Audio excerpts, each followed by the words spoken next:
Ce mardi 5 octobre, dans plus de 200 lieux partout en France, salariés, chômeurs, étudiants, retraités ont manifesté à l'appel d'une intersyndicale pour exiger des réponses urgentes, notamment sur la question des salaires, et pour remettre les questions sociales au cœur du débat à un peu plus de 6 mois de la présidentielle. Force est de constater qu'effectivement aujourd'hui le débat électoral il tourne autour de thématiques très à droite, les thématiques identitaires et débattues en plus sous le plus mauvais des jours, et la question sociale n'est pas débattue et pourtant elle occupe les esprits, les préoccupations et les revendications d'un grand nombre de salariés, qu'ils soient dans le privé ou dans le public.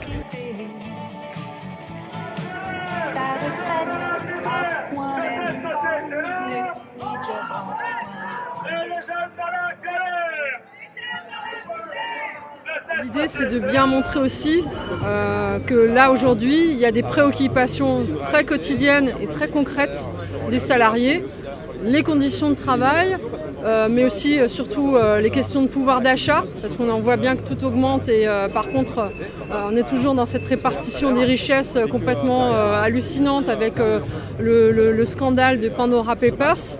Donc rappeler que oui, l'emploi, les services publics, c'est quelque chose de fondamental.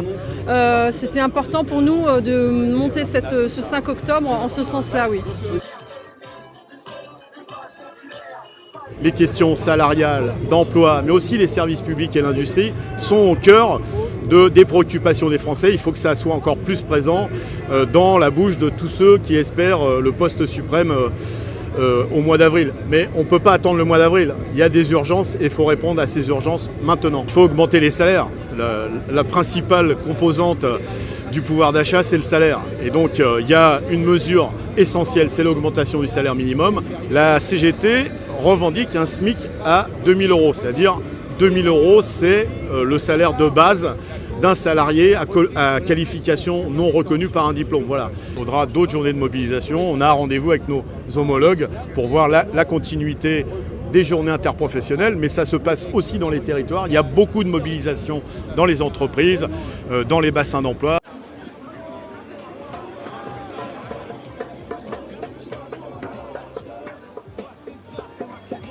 On est là pour soutenir nos camarades français dans leurs revendications pour de meilleurs salaires, de meilleurs emplois, de meilleurs services publics, parce que leurs préoccupations sont les mêmes que les nôtres aussi.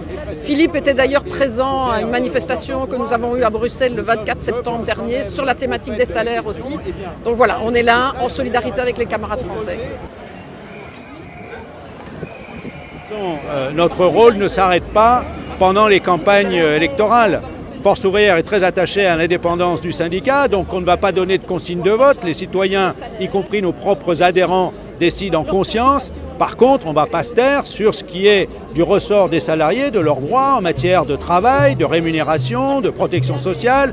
On a parlé de retraite, d'assurance chômage. Et ça, on va continuer de dire haut et fort. Et le signal, il est celui-là.